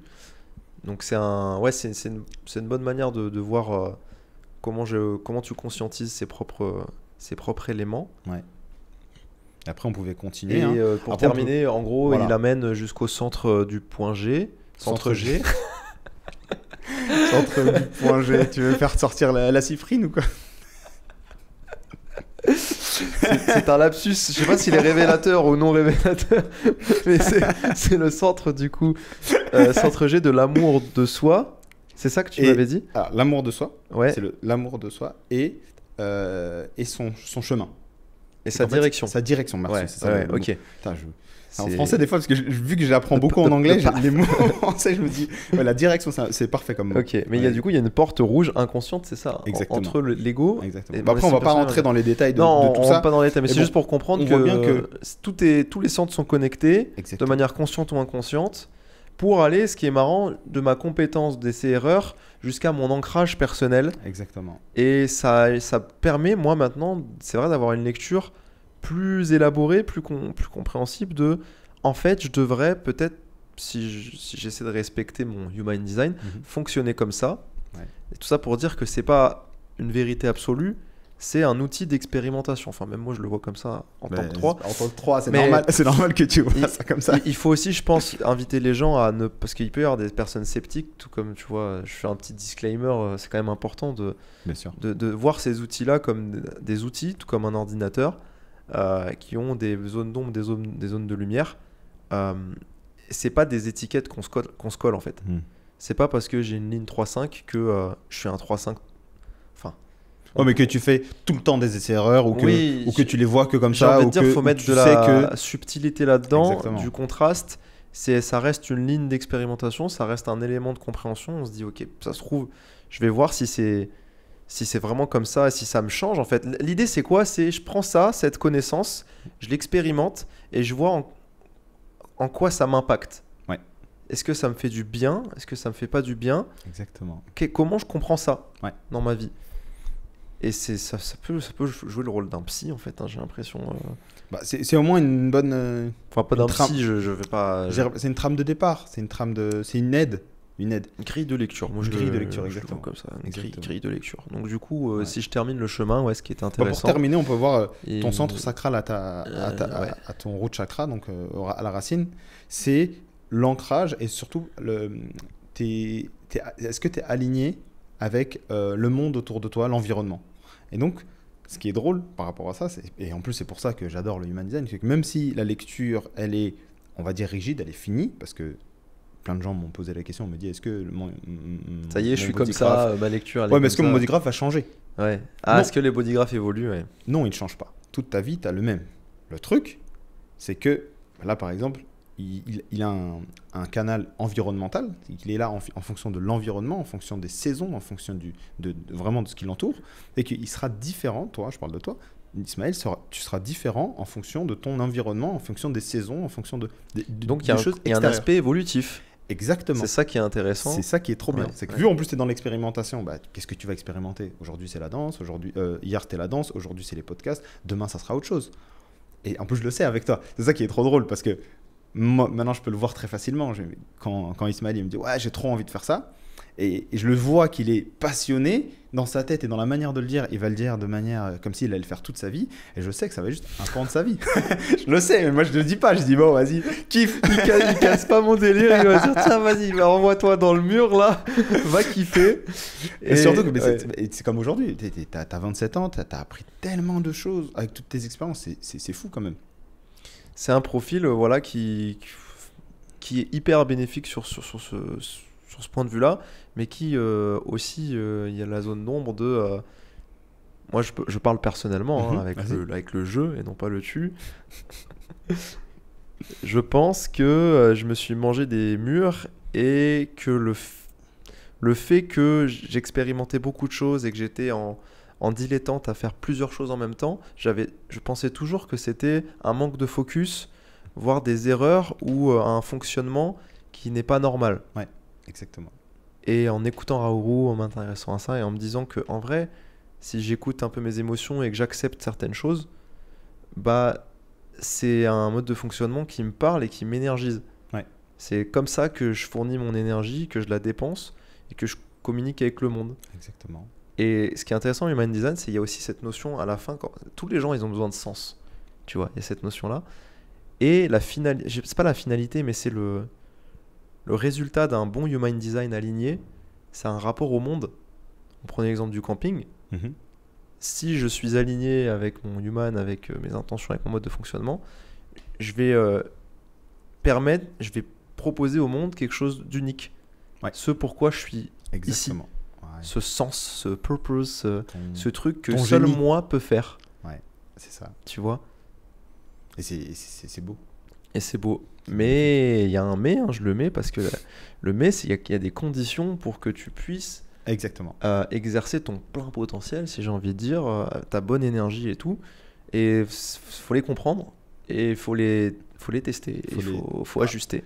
Il faut les écouter. Il faut je dirais. les écouter. Bah, tu vois, je vais terminer. Je pense qu'on C'est va, pas- on va ouais, s'arrêter là ouais. bientôt, mais je vais terminer quand même sur un point on n'a pas parlé, c'est l'autorité. Oui, c'est vrai. Donc je vais parler de ton autorité, et c'est une autorité, en fait, où il y a beaucoup de gens dans le monde, ils ont cette autorité. C'est l'autorité émotionnelle. C'est drôle parce que quand je le dis, les gens disent « Ah oui, c'est vrai que je suis émotionnel ». Non, ça ne veut pas dire ça, tranquille. Dans l'human design, l'autorité Calmez-vous. émotionnelle, c'est un petit peu différent d'être quelqu'un d'émotionnel ou d'émotif. Alors, l'autorité, c'est avec la stratégie, c'est ces deux choses-là, c'est ces deux choses qu'il faut écouter impérativement pour suivre, pour trouver sa zone de génie, pour être bien dans le monde. Okay. Donc toi, tu es manifesting generator, donc je te dis ta stratégie, le bon côté, le mauvais côté, donc ton self et ton not self, ton toi et ton non-toi. C'est quand tu n'es pas aligné, c'est la frustration, et quand tu es aligné, c'est la satisfaction. Quand tu te sens satisfait, tu sais que tu es aligné. Quand tu es frustré, tu sais qu'il y a quelque chose qui cloche. Et à ce moment-là, ce qui est important, c'est de prendre un peu du recul et de dire, ok, j'essaie de faire pour faire, parce que les manifesting generators, ils ont cette tendance, c'est ils ont beaucoup d'énergie, ils ont envie de faire. Au bout d'un moment, c'est juste qu'ils sont pressés. Pourquoi tu es pressé? Tranquille, les choses vont arriver à toi. Donc tu vas attendre que de répondre, ce que je disais tout à l'heure. Maintenant, en tant qu'autorité émotionnelle, ça aussi c'est primordial, j'aime bien donner cette illustration. Les émotions de quelqu'un qui a le centre émotionnel, le plexus solaire défini, sont, en fait, on a nos propres émotions à longueur de journée. Donc toute la journée, nos émotions vont changer, vont évoluer. Donc on peut se lever le matin, sentir un peu mélancolique, une heure après, sentir ultra énergisé, un peu après, sentir un peu triste, sans qu'il y ait forcément une influence extérieure. C'est notre... C'est un cycle émotionnel. Exactement, on a notre cycle émotionnel dans la journée, dans la semaine, dans le mois, dans l'année. Donc là, c'est le nôtre. Donc maintenant, ce que je disais tout à l'heure, en tant que MG et générateur, on a notre sacral. Et c'est notre sacral, en fait, qui nous donne notre vraie réponse, c'est nos guts. C'est vraiment ce truc-là à l'intérieur de nous qui nous dit ou Parfois, il va être flouté, il va être par-dessus, il y aura un voile, et ce sera le voile de nos émotions. Vu que je disais tout à l'heure, voilà, on a nos émotions qui sont cycliques, en fait, c'est plus des hauts et des bas. On a des hauts et des bas d'émotions. Donc, on sera des fois très émerveillé, excité, joyeux, vraiment tout ce qui est entre guillemets positif et on veut aller de l'avant. Et si on est dans cet état-là et qu'on a un moment où on va prendre une décision, alors surtout les grandes décisions, décisions importantes dans notre vie, si on est dans un moment haut émotionnel, et ben en fait, on ne sera plus en capacité potentiellement d'écouter notre sacral. D'accord, tu viens de me faire comprendre ce que j'avais j'avais un manque de compréhension là-dessus. Donc tu as ton sacral qui va lui te donner ta réponse. Donc, ça reste mon sacral qui sait, mais il est flouté par cette courbe, par cette vague émotionnelle au cours de la journée. Exactement. Et donc le but, la manière de prendre des décisions qui serait la plus optimale, ce serait d'attendre que la vague émotionnelle passe et que je sois en contact, que le voile soit levé. Exactement. Et pour que je sois en contact avec mon énergie sacrale qui, elle, a la réponse. Ce qui est potentiellement différent de ceux qui prennent des décisions de manière sacrale, c'est ça? Exactement. Autorité sacrale. Voilà, ils ont l'autorité sacrale, donc ça veut dire qu'ils n'ont pas le Ils ont centre pas le- émotionnel défini. Ouais. Donc eux, ils savent tout de suite.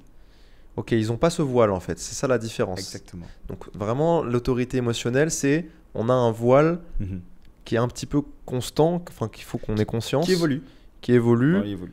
et qui empêche l'accès à la décision sacrale Directement. Directement. Voilà. Ok, Surtout immédiat. pour les décisions fortes. Parce que, comme je disais tout à l'heure, tu peux avoir des émotions positives, hautes, mais tu peux avoir aussi des émotions. Les deux Parce- jouent ce rôle. T'imagines, ton sacral, il te dit oui, mais là, t'es un peu un mood un peu nostalgique, t'es pas super bien, t'es un peu pas dépressif, mais t'es pas au top là à ce moment-là. Mais juste, cette vague, elle va passer peut-être pendant 2 heures, tu vois. Et t'es pas super bien. Et moi, je te propose une opportunité de fou et tu me dis. Parce que tu te sens pas bien ou parce que mais ça peut être aussi ton sacral qui te dit non. Ça peut. Et toi, t'es hyper enjoué et t'as envie. Exactement. Et Et comment être sûr de ça? Ouais, donne-nous un tips. Voilà, On va terminer cette vidéo avec des petits tips. Très très puissant par rapport aux autorités émotionnelles qui est primordial, c'est d'attendre. Tu as une proposition importante, quelle que soit relationnelle, Un job, une professionnelle relation, ou autre. Je reviendrai vers toi demain ou après-demain. Alors, à force en fait de travailler sur ça, on va savoir en fait que combien de temps notre cycle est dur. Moi, j'ai entendu des gens qui me disaient mon cycle est de 2-3 jours. Moi, personnellement, je sais qu'une nuit en général, ça, je le sais. Voilà. Une bonne nuit. La nuit porte Voilà. conseil. Exactement. Je le sais que voilà, j'ai pas besoin de beaucoup plus. Ça peut arriver, Ouais. voilà, mais la plupart du temps, je le sais. Ouais. Donc, en fonction de, voilà, c'est en fonction de quand t'es émotionnel, il faut vraiment que t'attendes avant de donner une réponse pour des décisions, des grandes décisions dans ta vie. Pour les petites décisions, en général, t'as pas besoin de spécialement d'attendre. Tu peux le savoir. Voilà, et c'est pour ça que je conseille vivement à tous les générateurs EMG d'apprendre à sentir, donc à se poser des questions soi-même, fermées, par oui ou par non, et de demander à votre entourage d'en poser. J'ai une question qui me vient comme ça, hein. Dis-moi Vas-y. si tu peux y répondre rapidement. J'ai toujours pensé que j'avais une capacité à accepter les émotions des autres et de pouvoir échanger quand il y a une forte, comment dire, par exemple, s'il y a un conflit Ouais, avec une personne et qu'il y a de l'émotion qui est engagée, ouais. je me suis toujours dit, j'ai cette capacité de parler pendant la crise émotionnelle. La Pendant tienne qu'il y a des émotions. Moi, je me suis toujours dit, j'avais Ah, pendant que t'es en crise Non, émotionnelle pas ou pendant que la forcément personne moi, l'autre personne, parce que moi ça va. Bah oui, Enfin, je pense que ça va, mais il y a toujours de l'émotion quand la personne en face elle est émotionnelle aussi. Je sais pas, c'est un ressenti que j'ai eu, ça c'est plus dans le milieu sentimental, tu ouais, vois, ouais. à chaque fois, mais peut-être que la personne en face de moi, elle avait une manière de fonctionner où elle me disait j'ai besoin de temps, Mhm. et moi je lui disais mais peut-être que tu arrives à travailler là-dessus, parce que si à chaque fois, tu vois, j'avais cette Ouais, mentalité bien sûr, de bien me sûr. dire non, il faut qu'on puisse, on peut pas esquiver à chaque fois les émotions, il faut qu'on puisse en discuter maintenant, D'accord. tu vois. Ok. Et moi C'est- j'avais j'ai l'impression Bon, là, d'avoir cette ressource, mais ça c'est très spécifique. Là, t'es plus dans ton énergie masculine, en train de vouloir trouver des solutions. Peut-être que dirais. c'est différent, ouais. Peut-être que c'est différent. Et bah, en fait, en gros, bah, surtout si tu sais ton design, tu sais que bah, si une vague émotionnelle, il y a une vague émotionnelle, le mieux, oui, c'est toujours de la laisser passer. Ce que je conseille aussi à ce niveau-là, c'est de revenir sur ce sujet. Parce qu'on a tendance, quand la vague émotionnelle est passée, on se dit, c'est passé, il n'y a plus de problème. Mais non, il est toujours là. Il y a toujours ce challenge, cette chose, elle est là. Donc maintenant qu'on est plus calme, qu'on est plus neutre, qu'on est plus clair, à ce moment-là, parlons-en. Et c'est ça, en fait, pour moi, un des buts importants des émotions, c'est ça nous permet de clarifier. Les émotions, elles sont là, elles vivent les choses. Je ne vais pas rentrer dans le détail de ma compréhension par rapport à toutes les émotions, mais elles sont là, elles nous permettent de vivre des choses, elles nous permettent d'intégrer et de ressentir et de comprendre des choses par rapport à nous-mêmes et par rapport à notre environnement et le monde. Le truc, c'est qu'une fois, il faut attendre clairement qu'on soit calme, qu'on soit neutre, pour avoir l'esprit clair et prendre des décisions. Ok.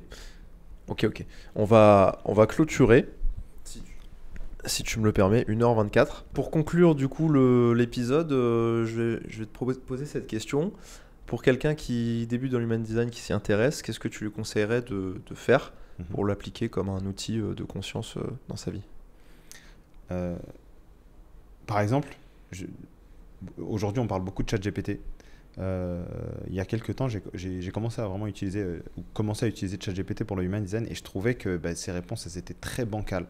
Il me donnait vraiment des bêtises et même encore aujourd'hui, parce que ça m'arrive de l'utiliser, et même encore aujourd'hui, vu que moi je m'y connais plutôt bien, moi, je ne suis pas un expert, hein, mais je me connais plutôt bien, parfois je lui pose des questions et je lui ai donné des informations pour s'alimenter et il me dit des bêtises. Je lui dis, mais quoi? Donc voilà, faut faire attention avec les informations qu'on reçoit. Ce que je peux conseiller, c'est par exemple d'aller sur YouTube. YouTube, je suis vraiment un grand fan. Je vous dis, YouTube, vous avez beaucoup de réponses, d'aller en apprendre un peu plus, d'aller en savoir plus et aussi d'aller voir des professionnels, de faire une lecture par un pro. Il y en a plein. Aujourd'hui, j'ai pas encore commencé à le faire de manière professionnelle. Je suis en train d'y réfléchir parce que je vois qu'il y a de plus en plus de demandes. Il y a de la demande, ouais. Mais vraiment d'aller voir quelqu'un qui s'y connaît et de faire une lecture.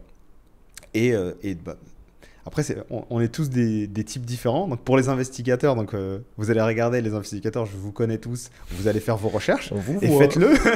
Et faites-le parce que c'est votre type. Voilà. Pour ceux qui...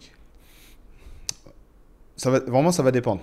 Juste voilà, si vous avez envie, contactez Ismaël, contactez-moi, contactez des pros, allez regarder sur YouTube, faites vos recherches, lisez les livres. Il y a des bouquins il y a des bouquins magnifiques, des grosses bibles et des bouquins un peu plus légers. Et il y a de plus en plus de gens, moi sur Instagram, je vois de plus en plus de gens très compétents qui postent de manière régulière et j'adore leur contenu.